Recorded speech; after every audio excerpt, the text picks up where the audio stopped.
first off, thank you everyone again for tuning in. This will be a very exciting conversation with a celebrity chef, a restaurateur, an author, and a television personality who has not only won millions of hearts, but has also won the season 2 of MasterChef India. She is recognized globally for her passion in the culinary arts and has taught and instructed in places like China, in Paris, the Le Cordon Bleu, and many other places. She has been recognized as a culinary connoisseur, the culinary ambassador to Spain, and cultural ambassador of India. And these are just a few titles amongst many that she holds. Be it through her social media or her YouTube, she's becoming one of the fondest faces when it comes to cooking the Indian way and learning about food the Indian way. So thank you so much, ma'am, for joining us. Please join me in welcoming MasterChef Shipra Khanna to our series today. Thank you so much for coming, ma'am. Thank you. Thank you. It's such a pleasure, and I'm so excited to have this chat with you, especially live on Instagram. I think this is the platform which where everybody is available. Thank you. And before we begin with anything about your recipes for success, I think it's important to start with where it all began. A lot of our memories also begin with our mothers in our kitchen. But for you, your mother also sent you to the MasterChef kitchen. So if you could just tell us about that process, and when you look back at that today, after all these years, what are your feelings See, like? when my mother, actually, it's called the mother's instinct, right? So, when my mother actually enrolled me for MasterChef, I was happily surprised, but I was really nervous, obviously. And it was really a very challenging time in my life.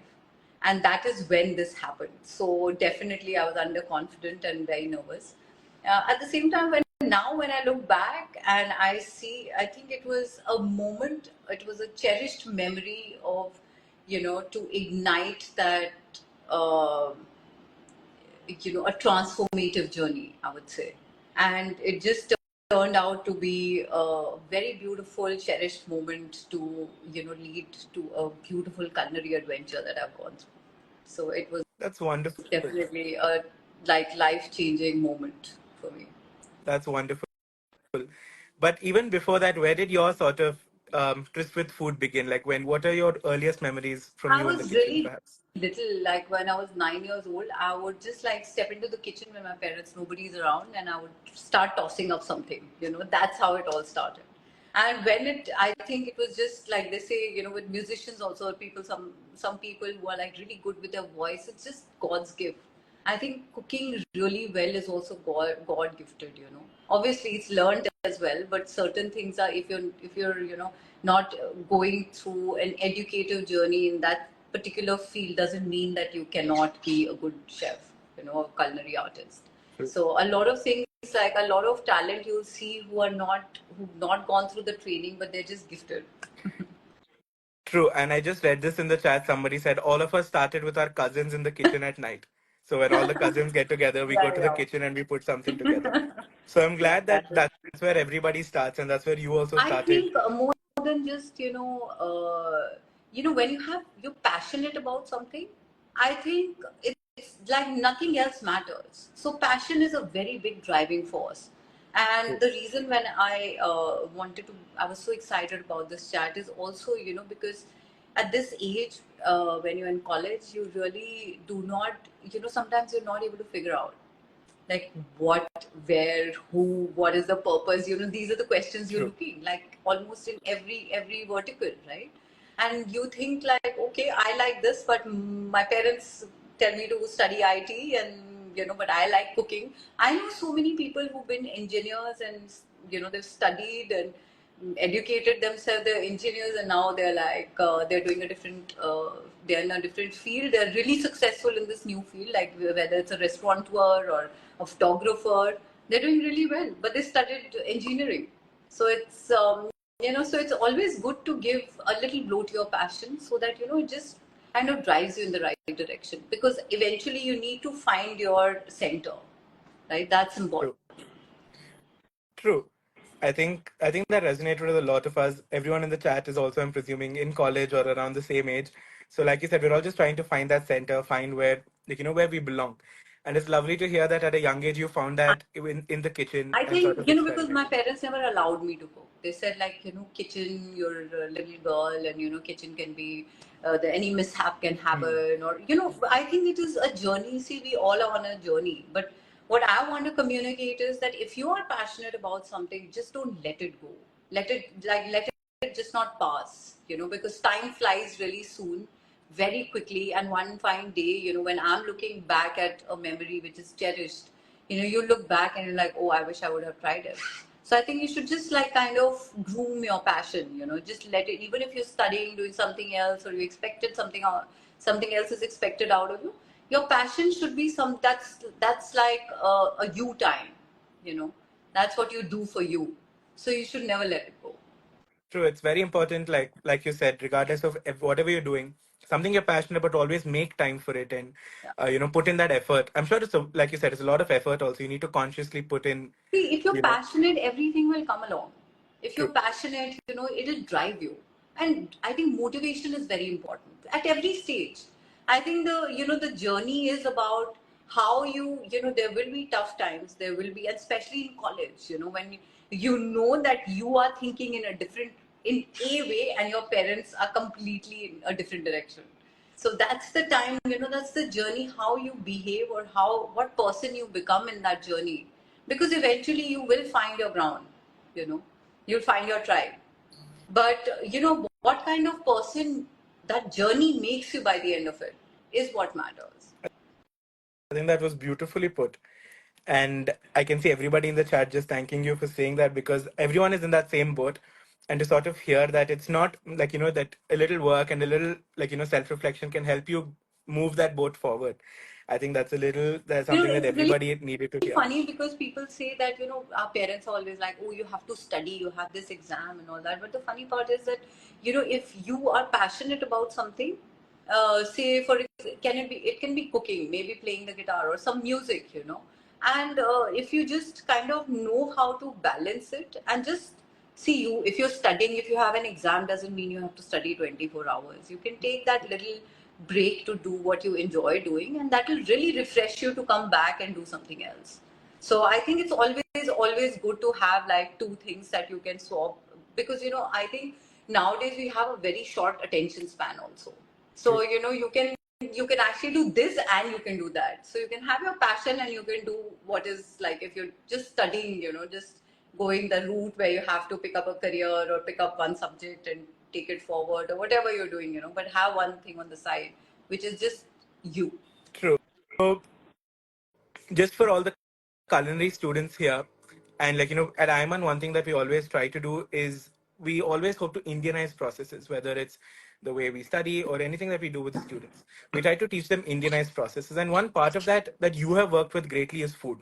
Food is one of India's greatest soft powers. I think our food has become a global phenomenon now. But what has been your experience in taking Indian food and Indian cooking techniques rather globally? uh, See, it is very well adapted. It's been really appreciated, and it's been very successful. So, the tech. See, India. When we talk about India, we are very cuisine, like culinary. From the culinary perspective, we have a very rich heritage. The culinary heritage, cultural heritage, yes, but culinary heritage as well. So we are a country with diverse flavors and rich cuisine, and it's like a global palette for everybody, True. because we have something for everyone. Our dishes are so not it cannot be defined or put in one bracket. It's so diverse that there's definitely something for somebody across the globe, you know.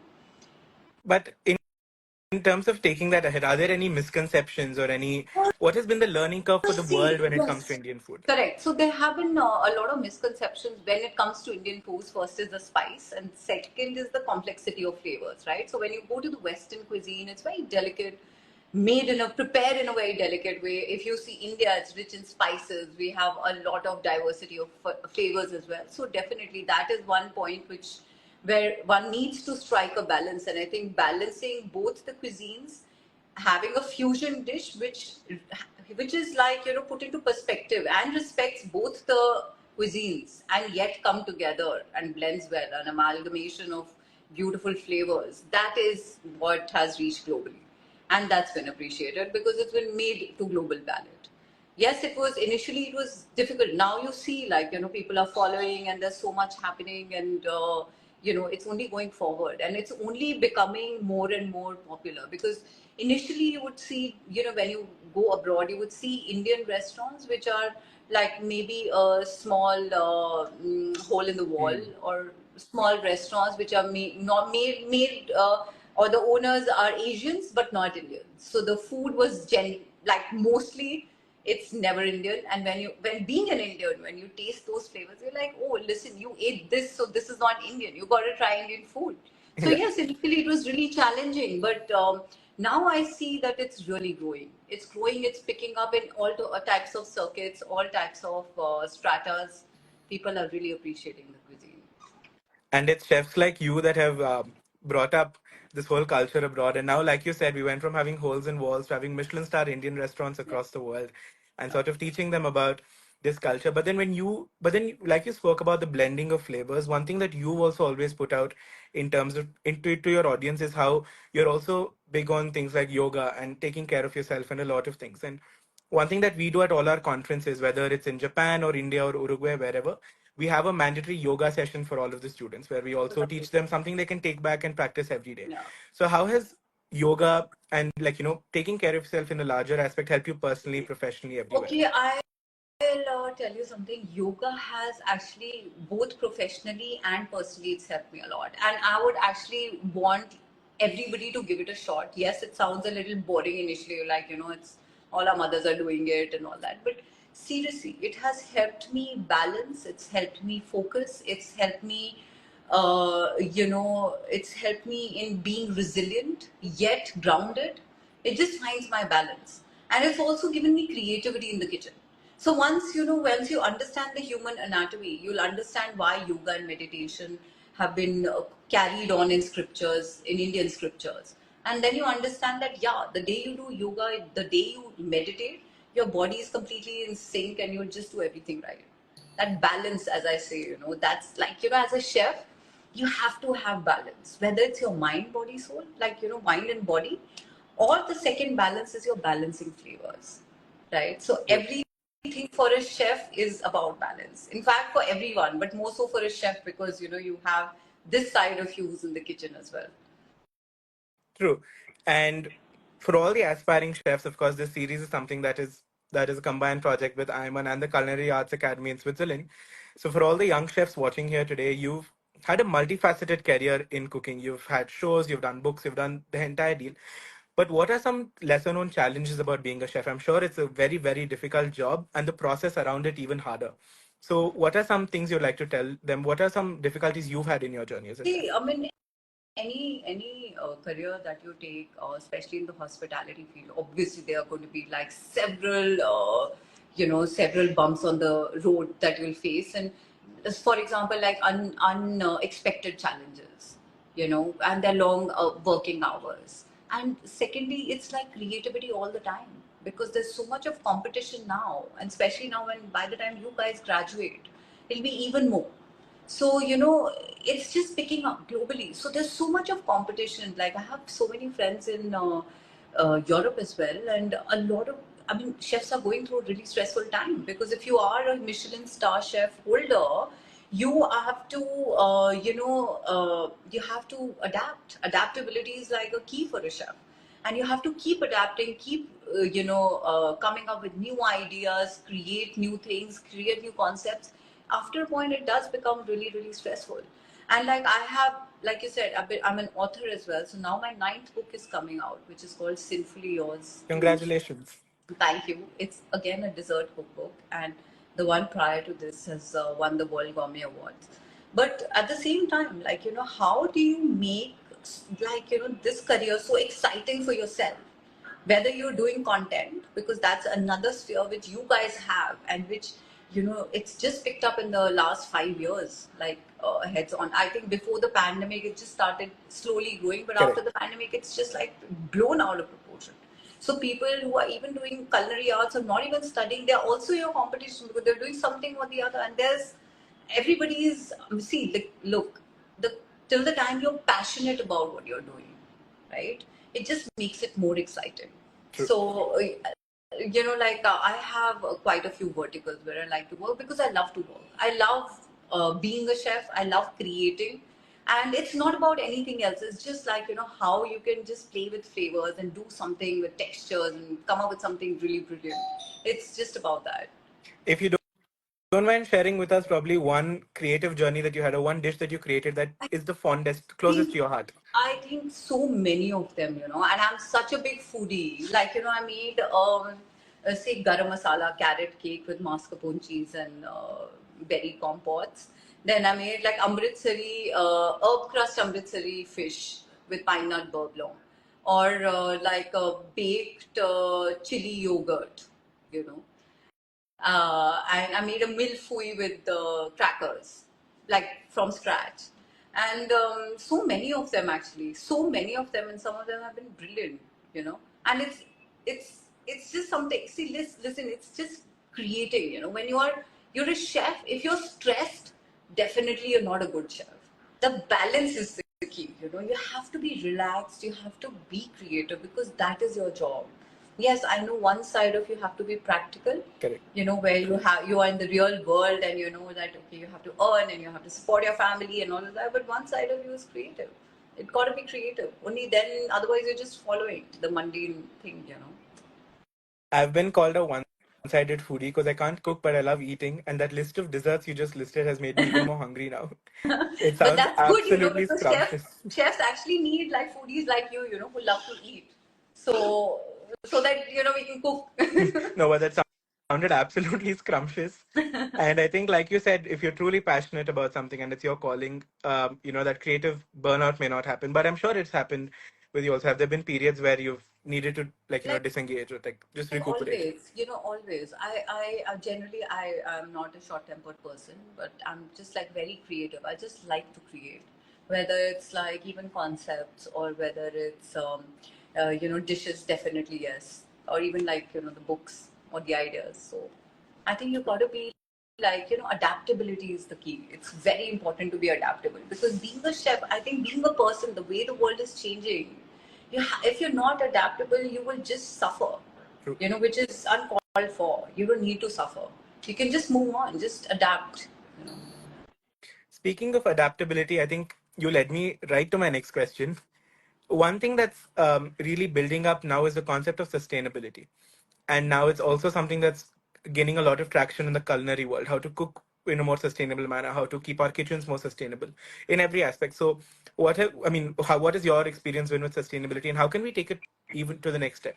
See, as being a chef, I mean, yes, as a human being, sustainability is like the way forward. If we want to leave this green planet for the future generations and let them enjoy as well. But, bringing out this awareness is really important. I think this generation, you as chefs, you have to know the importance of sustainability because only if you know it, you'll help it, you'll apply, you will, execute things which can help others. And simple things that you can do at home is stop food wastage, a plant-based diet, sourcing food locally. If you have like local farmers or vendors who are selling their products, source those instead of buying the imported products. These are small little steps that you can take towards sustainability and be a part of a bigger cause. I think, see, one thing is you're doing a job, one thing is you're studying and you're going to do something end of it. One thing is what is the purpose of it? If you don't have a message to convey, how far are you going to reach? You're not going to reach too far. So having like something that is, even as faith, I always say, just be that one drop in the ocean, and then you will just turn like few drops, and then it'll be a domino effect, and the whole sea will be, it's a changing place altogether. You'll bring about that transformation, True. basically. And in that journey of becoming those drops, I think one thing that's changed for our generation of aspiring chefs compared to yours is now the study of food has become a more popular thing. There are culinary institutes and there are colleges. Food sciences has become a more popular thing. How do you think that is changing sort of the It landscape in the culinary world? it's amazing, like to see food grow, because when I won MasterChef, I would always feel that India, like outside India, you have more, they give you more respect, or chefs are more celebrated and food is such a big thing and all, but in India it's just not picking up. But now it's like a revolution. It's completely transformed. The entire digitization has changed everything. And I think more restaurants are coming, more educational institutes are coming. It's really it's going to get saturated soon. So buck up. Lovely. And speaking of social media, I think, like I said, for people like me who can't make anything probably more than a 2 minute packet of noodles, and sometimes I mess that up also. How do you think it is changing the whole idea of making food accessible for everybody? How has that experience been for you? See, listen, and things are only getting better, like now India is moving towards development. It's called Viksit Bharat. The government has taken this step of Viksit Bharat, and we are looking at a developed nation where our parents and grandparents, they were living in an underdeveloped or developing country. We will see a developed nation, which is, it's a, it's a great achievement in itself. And getting everything, I don't see, like when I travel abroad, I don't really see, and especially staying in Mumbai, honestly, you really don't feel that anything is unavailable, or there's something that I have to rush to Europe or US for, because everything is available. I think digitization, as much as it is maybe shortened a few spaces, it's really given a lot to us. It just needs to be used in the right way. That's wonderful. And before we go to one last final fun segment that I have planned, one last question that I'd like to ask you is, your entire journey from MasterChef to everything you're doing now, is so inspiring. Even when I was preparing for this, just to see everything that you've accomplished. So to all of our viewers, and especially highlighting those who want to become the next master chefs in the world, what are your secret ingredients to success? Uh, Actually, it's a blend of a lot of things. Honestly, it's not one thing. It is, you have to have passion. There has to be resilience. I think a good chef is a resilient chef, you know. So, and embarking or embracing challenges. It should not be a challenge. It should be like, okay, I'm just going to surpass this as well. So your attitude really makes a difference. And obviously, hard work, determination, that is definitely one part of it. And also, I feel being grounded is very important. When you are a chef, I think this field actually lets you be grounded as well. And I think that is a very difficult trait and a very important trait in a human being. So blend of everything makes it a successful recipe. That's wonderful. And those proportions, of course, you figure out as you're growing up, and like you said right at the very beginning. See, listen, if you are sincere with yourself, I'm saying leave, like you say one thing to a friend, you say another thing to another friend, you say something to your parents, brother, but what you know is what you know best about yourself, right? So at least don't lie to yourself. The day you become sincere to yourself, you will actually automatically do everything right. Because that one center line has been that you've never lied to yourself. If you're not capable, see, it's also very important at this stage when you're in college, which nobody tells us, is that we need to find what are our strengths and what are our drawbacks or shortcomings, right? Once you actually know that, then you can, if I want to be a chef, but I don't know how to hold a knife, I cut my finger every True. time. I mean, or maybe, it's just like I come up with really abrupt flavor. It's not working. Doesn't mean you have to be a chef. You have to just kind of slow down and figure out what is your strength. That also helps you define, who your real or your essence. That's important. That is so true. And I think beyond that, I think that answer just shouts out and tells us that the kitchen is really your happy place, and that you're most happy in the kitchen, try coming up with new dishes. But just to sum up that answer for everyone watching, if like ma'am said, if you're really passionate about something, you make the time for it throughout this conversation. That's what we've said. You make the time for it, you put in the work, and then you reflect on it, and then you realize um, what's in it for you and otherwise. And now, ma'am, before we end, we have this fun thing that we do at all of our IM1 sessions, which is Okay. called the rapid fire. So Okay. I'll just read out a few phrases, and you can tell us the first thing that comes to mind. And of course, if there's a fun story attached with it, feel free to tell us. Okay, sure. Right? So the first one is, of course, MasterChef. Transformative. Transfer. It's just transformed everything. Like I had this passion for cooking, and I think most of us have. We have a hidden chef in each one of us. Sometimes the father will just like wake up and like, I'm going to make this. So I think we have a hidden chef in all of us, and this journey actually really, MasterChef really transformed my life and career. Lovely. The second one is fusion food. Okay, fusion food is, I would say it's a creative blend. It's a Creative blend. creative blend of flavors because fusion is not just like take one thing and do. It has to be well thought of. It has to be well balanced because you're using either techniques or flavors or style of cooking from 2 or 3 different countries. So you got to be, you got to give each their respect and then come up with this final dish. I love how the focus there was on respecting each of those cultural I think backgrounds and creating it's that. I very think it's so important, important. right? Like food I think that the most important thing when it comes to culture. Like people Yeah. can feel offended with like their food not being in a particular way, right? True. You know how sensitive people can be, and I think yes, like with food you have to be like you have to give respect. True. The next one is the most challenging recipe you've ever cooked. I would say it's my molecular gastronomy experiments. They can be challenging, Could you tell definitely. us a little bit about those? So like I was making some spheres and all initially, and it was such a bummer because you have to like really focus on the solution and how you're preparing it, and there's a process to the entire thing. And then a little more or little less with the timing or anything, the sphere would either like jellify or just become just won't come out. So That sounds straight out it's of just like a MasterChef. basic thing. But it can be challenging and coming up with a completely new dish. We were doing something for the starters at Bilbaina in Spain, where I had like this. I was doing the menu for a very high-end event in this Bilbaina is a very old club, like a 200-year-old club, and it was a gentlemen's club, and then they opened it for women. You know.